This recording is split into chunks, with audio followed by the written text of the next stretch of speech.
ज्या विद्यार्थ्याला किंवा ज्या मुलाला सलग 2 वर्षे चालता सुद्धा येत नव्हतं, अशा मुलांना महाराष्ट्र लोकसेवा आयोगामध्ये फिजिकल ग्राउंड मध्ये 100 पैकी 100 मार्क घेतले असतील असा प्रश्न पडतोय का तुम्हाला? माझं नाव योगेश शोभा बबन मोराळे आणि मी सोलापूर जिल्ह्यातील बार्शी तालुक्यातील एका छोट्या ग्रामीण भागातून गुळेवाडी या गावातून आलेलो आहे. अनेक पद आहेत की तिथं तुम्ही जाऊ शकले असते, पण पोलीसच व्हायचंय असं काय वाटलं सुरुवातीला तुम्हाला? त्यावेळेस पासूनच मला आवड जास्त निर्माण झाली. तुम्हाला जे जमतंय ते करा, पण ही आग आहे ना, ती आग काळजातनं लागली पाहिजे. ज्या मुलांना आपल्या आई वडिलांचं कष्ट दिसतं आणि कष्टाची काहीतरी जाणीव आणि त्या कष्टाची काहीतरी परतफेड करून दाखवायची असेल ना, तर सातत्य ठेवलंच पाहिजे. सातत्यातून अशक्य गोष्टी शक्य होतात. माझे आई वडील अशिक्षित, इयत्ता पहिली पण शिकलेले नाहीत. मी शाळेत 5वी-6वीला असताना माझ्या वडिलांचा ॲक्सिडेंटमध्ये पाय मोडला. 2 वर्ष पूर्ण झोपून होतो मी, चालता येत नव्हतं मला. आणि मग 2 वर्षाच्या नंतर रिकवर कशी झाली तुम्ही? जे तयारी करत आहेत लोक, त्यांना प्रेरणा मिळेल की बाबा ह्या गोष्टी तुम्ही केल्याच पाहिजे. त्याच्यामध्ये तुम्हाला किती जरी अडचण आली तरी पण ह्या गोष्टी तुम्ही सोडता कामा नये. अशा कोणत्या गोष्टी? PSI ची तयारी करत असताना त्यावेळेस तुम्ही मॅरिड ते का अनमॅरिड होते? माझी पत्नीनं पण मला भरपूर सपोर्ट केला. तुम्ही ज्यावेळेस परीक्षा उत्तीर्ण झालात त्यानंतर सर्वात पहिला फोन कोणाला केला? पण डोळ्यातनं आनंदाचे अश्रू होते की बाबा पण एवढ्या दिवस कष्ट केलेल्याचं पोरानं काहीतरी चीज केलं. 2 बॅच आहेत. पहिला बॅच आहे तो आपल्या भारताला स्वातंत्र्य होऊन 75 वर्ष झाले त्याच्याबद्दलचा आहे, आणि हा दुसरा आहे तो ह्या जंगलाचा फायदा घेऊनच ते नक्षल थोडे कारवाई करतात. तर आपल्या म्हणजे सर्व महाराष्ट्र पोलिसांसाठी अभिमानाची गोष्ट आहे.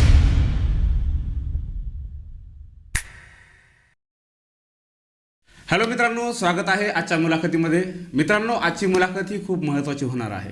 ज्या विद्यार्थ्याला किंवा ज्या मुलाला सलग 2 वर्षे चालता सुद्धा येत नव्हतं, अशा मुलांना महाराष्ट्र लोकसेवा आयोगामध्ये फिजिकल ग्राउंडमध्ये 100 पैकी 100 मार्क घेतले असतील का असा प्रश्न पडतोय का तुम्हाला? ज्या मुलाला समाजानं असं हिणवलं की या मुलाचं काही होऊ शकत नाही, हा पूर्णपणे वाया जाणार, पण आपल्या कष्टाच्या आणि जिद्दीच्या जोरावर प्रशासकीय सेवेमध्ये एका महत्त्वपूर्ण स्थानावर आज हा मुलगा आहे. खरं वाटते का? मित्रांनो, असे एक नाही अनेक प्रश्न आहेत. आजचे आपले जे पाहुणे आहेत योगेश मोराळे यांची ही मुलाखत एका संघर्षापेक्षा कमी नाही. अत्यंत गरीब कुटुंबामध्ये जन्मलेला हा मुलगा, अत्यंत हालाखीच्या परिस्थितीमध्ये, अशिक्षित आई वडील, परंतु परिस्थितीचं कुठलंही कारण न देता आज या मुलानं महाराष्ट्र लोकसेवा आयोगामध्ये एक घवघवीत यश प्राप्त केलेलं आहे. फिजिकलमध्ये 100 पैकी 100 मार्क. ज्या मुलाला चालता येत नव्हतं असा मुलगा 100 मार्क घेऊ शकतो का? खरं तर हा खूप मोठा प्रश्न आहे. आपण अनेक उदाहरणं पाहतो या जगाच्या पाठीवर की कोणाला बोलता येत नव्हतं, कोणाला ऐकता येत नव्हतं, परंतु फक्त आपली जी जिद्द आहे त्याच्या जोरावर या लोकांनी अशक्य गोष्ट ही शक्य करून दाखवलेली आहे. त्यामुळे मित्रांनो, आजचे आपले पाहुणे हे तसेच आहेत. तर स्वागत करूया आजच्या आपल्या पाहुण्यांचं. योगेश मोराळे हे माझे खूप अत्यंत जवळचे मित्र आहेत.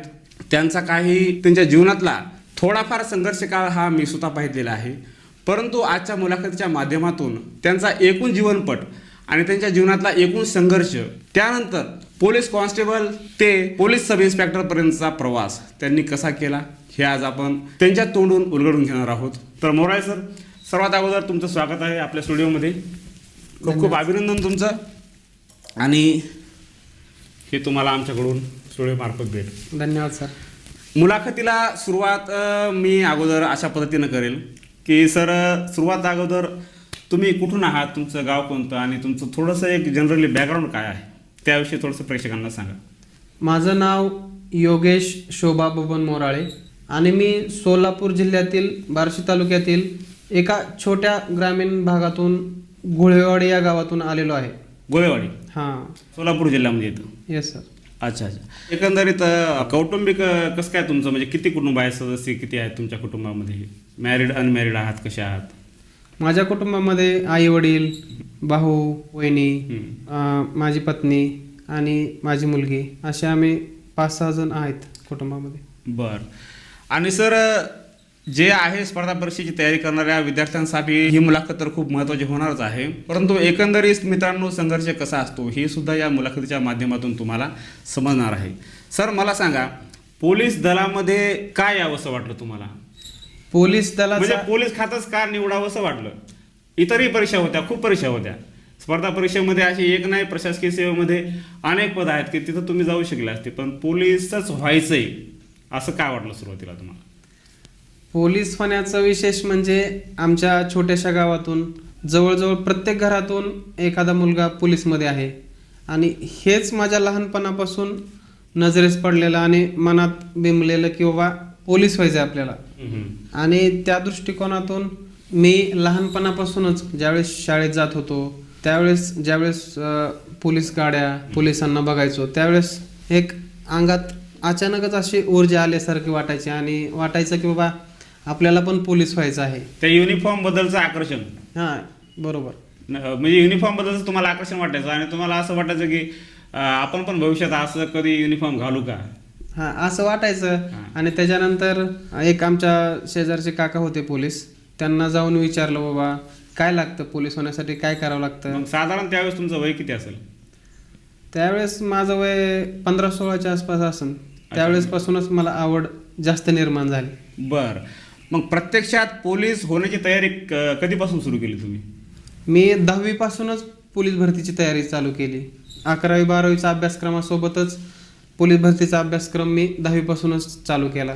10वी पासून? त्या गोष्टीचा परिणाम असा झाला की 12वी झाल्या पहिल्या प्रयत्नात मी पोलीस झालो 19व्या वर्षी.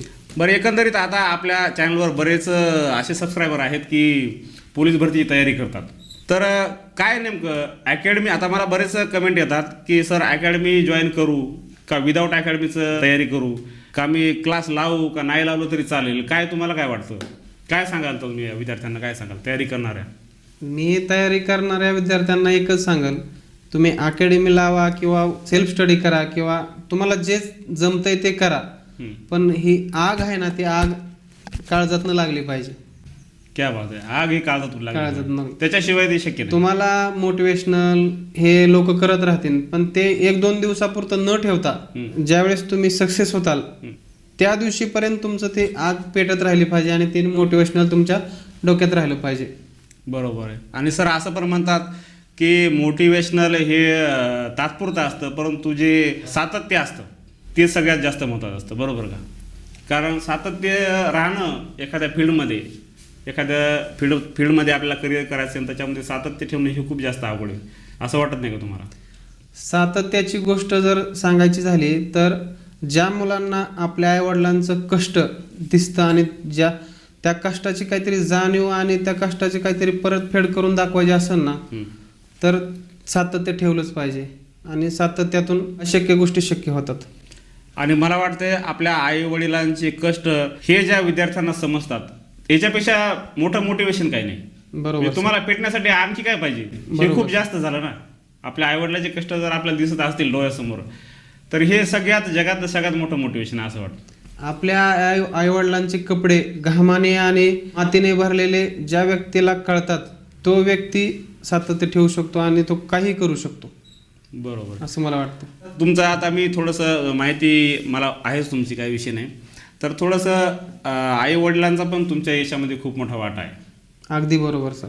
काय या माध्यमातून त्यांना काय सांगायचं का तुम्हाला? माझे आई वडील अशिक्षित, इयत्ता पहिली पण शिकलेले नाहीत, तरी पण माझ्या आईने वडिलाने खूप मेहनतीनं कष्ट करून शिकवलं. मी शाळेत 5वी-6वीला असताना माझ्या वडिलांचा ॲक्सिडेंटमध्ये पाय मोडला. वडिलांचा ॲक्सिडेंट झाला होता? हां. 5वी-6वी मध्ये असताना? हो सर. काय झालं होतं नेमकं? गाडीवरून जाताना ॲक्सिडेंट होऊन पाय मोडला होता. बरं. तर सर्व शेतीची जबाबदारी, आमच्या शिक्षणाची जबाबदारी सर्व आईवर येऊन पडली. आईने एखाद्या पुरुषाप्रमाणे सर्व गोष्टी हँडल केल्या, रोजंदारीवर जाऊन काम करून आम्हाला शिकवलं, वडिलांच्या सर्व दवाखान्याचं व्यवस्थित पार पाडलं. ह्या गोष्टीतून मला खूप प्रेरणा मिळत गेली की बाबा आपली आई इतकं कष्ट करते, आपल्याला काहीतरी केलं पाहिजे. म्हणजे वडिलांचा ॲक्सिडेंट झाल्यानंतर पूर्णपणे आईवरच घराची पूर्ण जबाबदारी आली. बरोबर. त्यावेळेस तुम्ही किती भावंड होते त्यावेळेस आम्ही 2 भाऊ होतो. 2 भाऊ? हो सर. मग आईनंच तिथून पुढचा सगळा संसार समजा आईनंच स्वतःच्या खांद्यावर पेलल्यासारखं आहे. बरोबर बरोबर. बरं, मग आता तुम्ही ज्यावेळेस 12वी पास झाले, 12वी पास झाल्याच्या नंतर तुम्हाला कोणी प्रेरणा दिली की ही आता चला आपण पोलीस भरतीच्या मार्गाला लागूया म्हणून? मी मागाशी सांगितलं तसंच की बाबा 10वी पासूनच पोलीस भरतीची तयारी करत होतो. हे आईवडिलांचं कष्ट हे माझ्या सतत डोळ्यापुढं होतं की आपल्याला लवकरात लवकर पोलीस व्हायचं आहे. हम्म, हम्म, हम्म.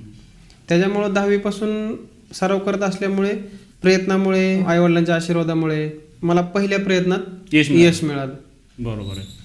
आणि त्यानंतरचा मग जो कालावधी ट्रेनिंगचा असेल किंवा ट्रेनिंग पूर्ण करून आल्याच्या नंतर मग तुम्ही ज्यावेळेस भरती झाले त्यावेळेस पोलीस कॉन्स्टेबल म्हणून जॉईनिंग झाली, बरोबर. मग पोलीस कॉन्स्टेबल झाल्याच्या नंतर तुम्ही तिथंच न थांबता तुम्हाला असं परत काय वाटलं की चला आता आपण चला अधिकारी बनूया आपण, काय वाटलं तुम्हाला असं? सर सांगायचं म्हणजे कोणाच्या आयुष्यात असा बॅड पॅच येऊ नये असा एक 2-3 वर्ष कालावधी माझ्याही आयुष्यात आला. बॅड पॅचचा. 2 वर्ष पूर्ण झोपून होतो मी, चालता येत नव्हतं मला. म्हणजे पोलीस कॉन्स्टेबल झाल्याच्या नंतरचं सांगताय का अगोदरचं सांगताय? ट्रेनिंग दरम्यान, प्रशिक्षणादरम्यान प्रशिक्षणादरम्यान दुखापत झाली पायाला? आजारी पडलेलो, बरं. पूर्ण पाय सुजलेले, हम्म, चालता येत नव्हतं कसलंच, हम्म. पूर्ण खचून गेल्यासारखं झालो होतो मी त्यावेळेस. किती वर्ष चालत नव्हतं तुम्ही? मी बरोबर 2 वर्ष चालता येत नव्हतं सर मला. कम्प्लीट 2 वर्ष चालता येत नव्हतं. एवढी गंभीर दुखापत झाली? हो सर, हो. आणि मग 2 वर्षाच्या नंतर कसं काय रिकवर कशी झाली तुम्ही? रिकवर जर सांगायचं म्हणलं तर मनात एक नेहमी वाटायचं की आपण एक ह्या आजारपणातनं आपण लवकर बरं होऊ आणि आपल्याला इथंच न थांबता आणखीन आपलं आयुष्य भरपूर आहे, आपल्याला भरपूर काय करायचं आहे. तर या आजारपणाचं डोक्यात न ठेवता उपचार घेत आणि पुढं चालत राहून त्या आजारपणातनं मी थोडा बरा झालो. बरं झालं. आणि त्यानंतर मग तुम्ही परीक्षेची तयारी सुरू केली. बरं, आता ही परीक्षेची तयारी करत असताना नेमकं कोणत्या गोष्टी आपल्याला आत्मसात करायला पाहिजे जेणेकरून आपण जी तयारी करत आहोत ती तयारी आपल्याला आपल्या ध्येयापर्यंत नेऊ शकेल? अशासाठी नेमकं आपल्यामध्ये काय काय गोष्टी पाहिजे जेणेकरून जे तयारी करत आहेत लोक त्यांना प्रेरणा मिळेल की बाबा ह्या गोष्टी तुम्ही केल्याच पाहिजे. मग त्याच्यामध्ये तुम्हाला किती जरी अडचण आली तरी पण ह्या गोष्टी तुम्ही सोडता कामा नये, अशा कोणत्या कोणत्या गोष्टी आहेत? अभ्यास करताना तुम्ही अभ्यासामध्ये सातत्य ठेवलं पाहिजे. सातत्य ठेवून तुम्ही जे करताय त्या गोष्टीचं तुम्ही आणखीन रिव्हिजन केलं पाहिजे.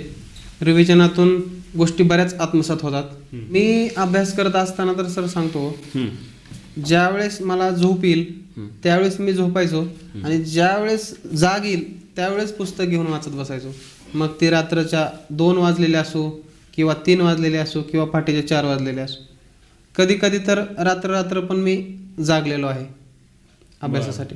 PSI ची तयारी करत असताना त्यावेळेस तुम्ही मॅरिड होते का अनमॅरिड होते? मॅरिड होतो सर. मॅरिड होते. मग कसं तुम्ही टाइम मॅनेजमेंट कसा ठेवला मग? कारण कुटुंबाला पण वेळ देणं गरजेचं आहे आणि इकडं पण महत्त्वाचं होतं. परीक्षेच्या कालावधीमध्ये सर मी बाहेर गेलो होतो. कुटुंबापासून बाहेर जाऊन लायब्ररी लावली होती आणि लायब्ररीमध्ये अभ्यास करत होतो एक 3 महिने. 3 महिने. तुमच्या पत्नीचं याबद्दल काय मत होतं? त्यांना वाटत असेल ना की बाबा बाहेर जाऊ नये यांनी आपल्यासोबत राहिलं पाहिजे? नाही, पण माझी पत्नीनं पण मला भरपूर समजून घेतलं. सपोर्ट होता समजा घरूनच? भरपूर सपोर्ट केला मला. की माहिती होतं तिला की बाबा पोलीस उपनिरीक्षक पदाची परीक्षा देत आहेत तर ठीक आहे, आपण पण थोडं समजून घेतलं पाहिजे. ह्या गोष्टीमुळे मला भरपूर फायदा झाला की घरचं मला टेन्शन काही नव्हतं. माझा फुल फोकस अभ्यासावर कायम राहिला. त्याच्यामुळे घरून सपोर्ट असल्यामुळे काय तेवढं कौटुंबिक काय प्रॉब्लेम तुम्हाला आला नाही. त्याचा फायदा नक्कीच झाला मला. त्याचा फायदा झाला. बरोबर आहे. आता तुम्ही ज्यावेळेस परीक्षा उत्तीर्ण झालात त्यानंतर सर्वात पहिला फोन कोणाला केला? त्यावेळेस तुम्हाला कळालं की चला आपलं आता यादीमध्ये नाव लागले, सर्वात पहिला फोन कोणाला होता? सर्वात पहिला फोन मी माझ्या आईला केला. आईला फोन केला आणि नकळत माझ्या डोळ्यातनं अश्रू यायला लागले. अच्छा. आणि मी भरपूर रडलो. अच्छा. कंप्लीट अर्धा तास तरी रडलो असं फोनवरच? ते आनंदाचे अश्रू होते. आणि सांगितलं की तुझ्या भागानं करून दाखवलं आणि आज तुझ्या कष्टाचं चीज झालं. अच्छा. आईची काय प्रतिक्रिया होती माझ्यावर?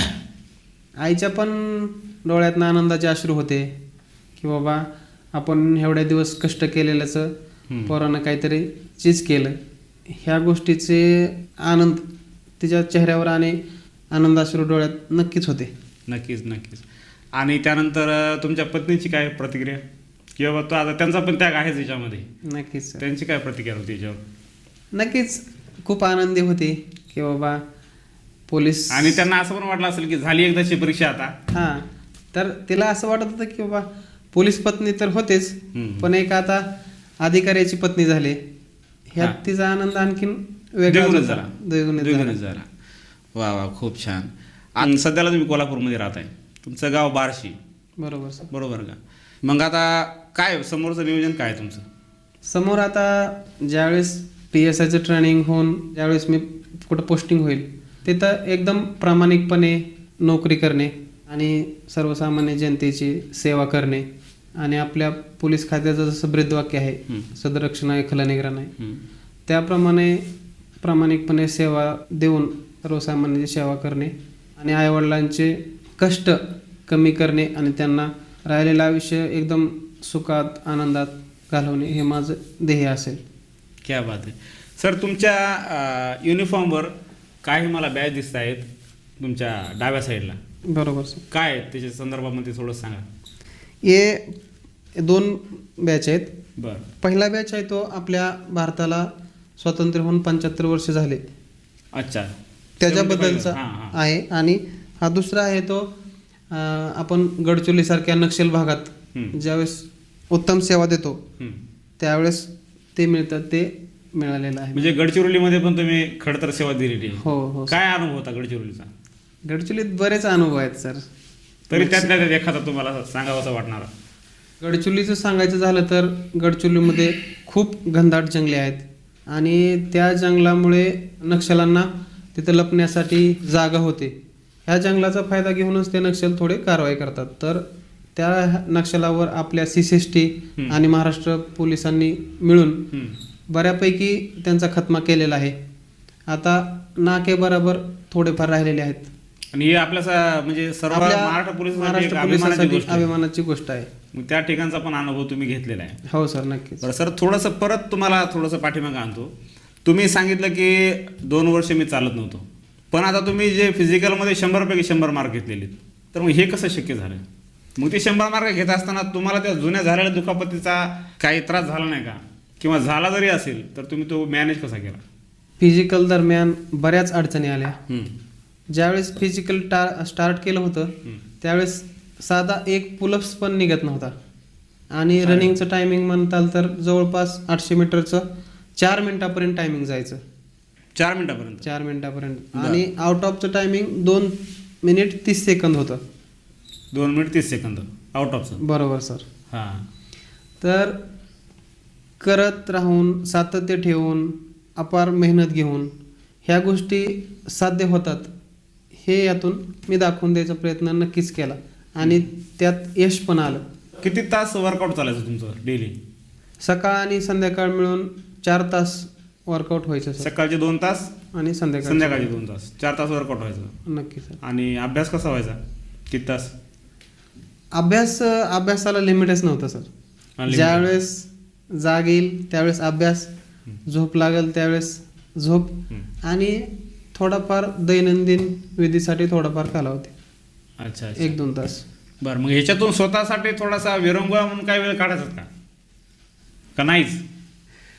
त्या परीक्षेच्या कालावधीत जास्त विरंगुळा केला नाही, पण थोडाफार होऊन जायचं. आपलं असतं ना की बाबा चला थोडंसं रिलॅक्स होऊया किंवा थोडासा चला एक वॉक घेऊन येऊया अर्धा तासाचा, तसं थोडंफार व्हायचं ना सर.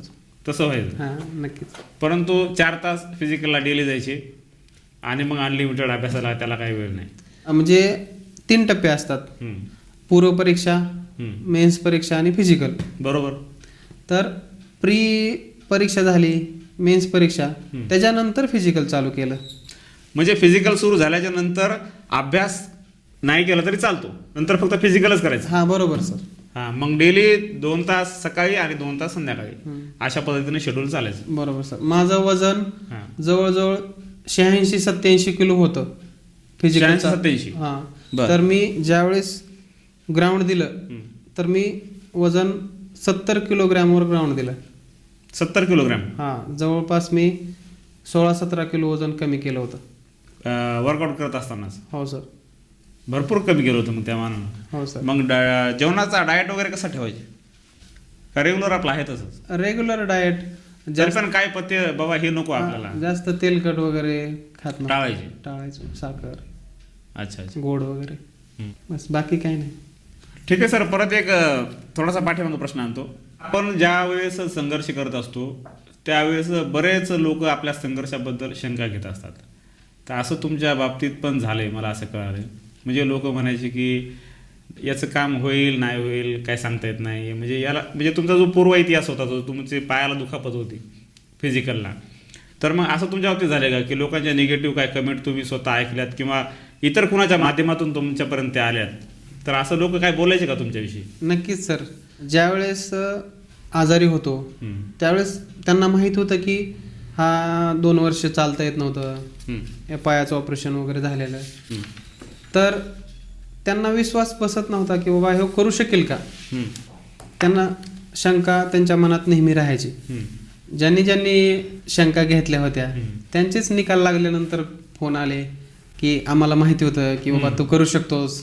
आम्हाला पूर्ण गॅरंटी होती की बाबा तुझं 100% होणार, तुझ्यात ती जिद्द आहे, तू करून दाखवू शकतोस. तर मी पण स्वीकारल्या त्यांच्या शुभेच्छा दिलेल्या त्यांनी, आणि मागं काय बोलले होते ते विसरून गेलो. बरोबर आहे, कारण लक्षात ठेवून सुद्धा आपली मेमरी आपण कशाला भरायची, बरोबर, विनाकारण गोष्टीमुळे. बरोबर. अच्छा अच्छा. सर, आता जे लोक जॉईन झालेले आहेत आपले किंवा जे तयारी करत आहेत आणि भविष्यामध्ये जॉईन होतील, अशा लोकांनी डिपार्टमेंटली परीक्षा देण्यासाठी, म्हणजे एकंदरीत डिपार्टमेंटली परीक्षेचं स्वरूप कसं असतं, कशा पद्धतीनं टप्पे असतात आणि कशा पद्धतीनं ते म्हणजे अधिकारी पदापर्यंत पोहोचू शकतात, याविषयी थोडंसं जरा सांगितलं तर म्हणजे भरपूर फायदा होईल.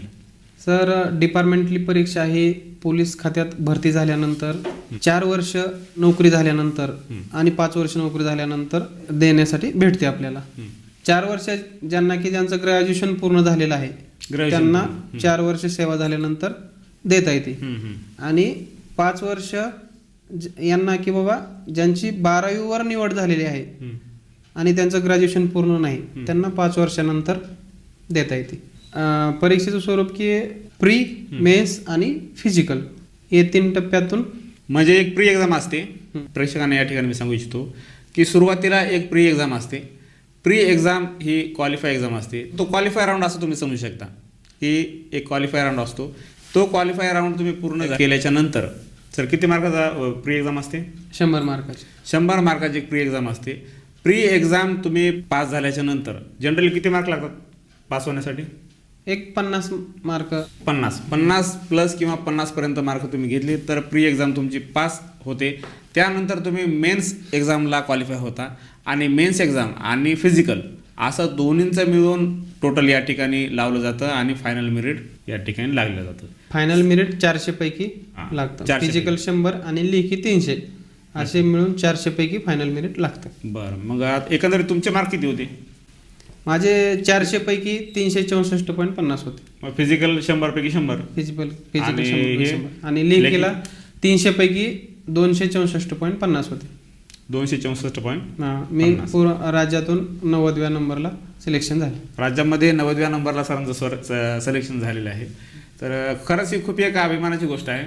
मोराळे सर, आता मला सांगा, जाता जाता तुम्हाला आपल्या प्रेक्षकांना काय सांगायचं आहे? जाता जाता प्रेक्षकांना मी एवढंच सांगेन की तुम्हाला पळता येत नसेल तर तुम्ही चाला, तुम्हाला चालता येत नसेल तर तुम्ही रांगा, बरोबर, पण एक सातत्यपूर्ण चांगल्या मार्गाने चांगले प्रयत्न करत राहा, तर यश तुम्हाला नक्की मिळेल. नक्की मिळणार. बरोबर सर. क्या बात. म्हणजे मित्रांनो, त्यांचा सांगायचा उद्देश की तुम्हाला पळता येत नसेल तर तुम्ही चाला, चालता येत नसेल तर रांगा.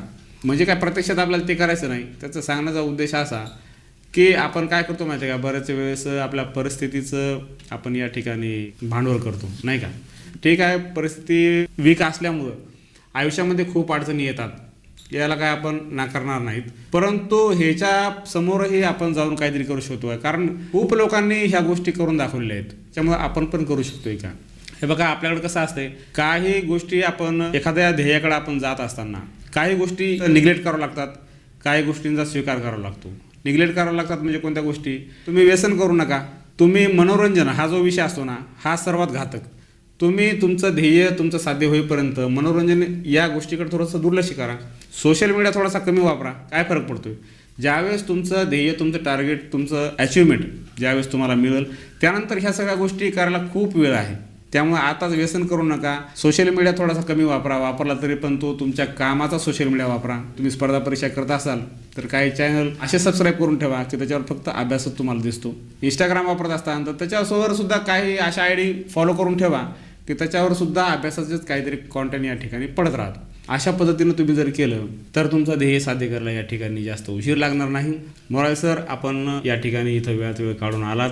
एवढं सुंदर आणि छान मार्गदर्शन आपल्या प्रेक्षकांना तुम्ही या ठिकाणी केलं त्याबद्दल खरंच तुमचे खूप खूप आभार. आता एक छोटासा रॅपिड फायर घेऊया जाता जाता. म्हणजे मी तुम्हाला 2 पर्याय सांगेल, त्यातला तुम्हाला जो योग्य वाटतो तो तुम्ही निवडायचा. ओके? गाव का शहर? गाव.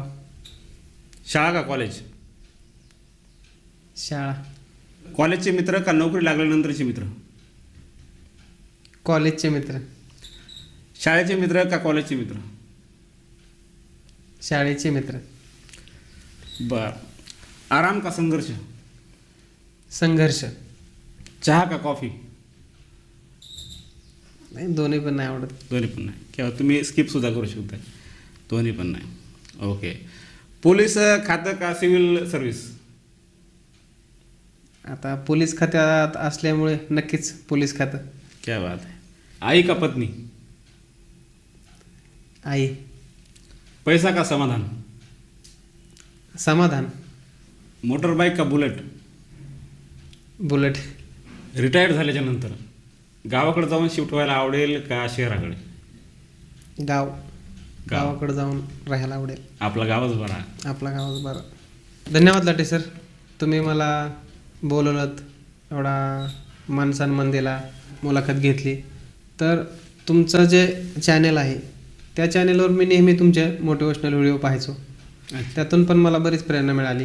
आणि तुम्ही जे पोलीस भरतीच्या मुलांना मार्गदर्शन करताय, मोटिवेशन करताय, ते खूप छान आहे. त्या मुलांनी तुमच्या प्रत्येक शब्दातून काहीतरी घेण्यासारखं तुम्ही नक्कीच सांगताय त्यांना.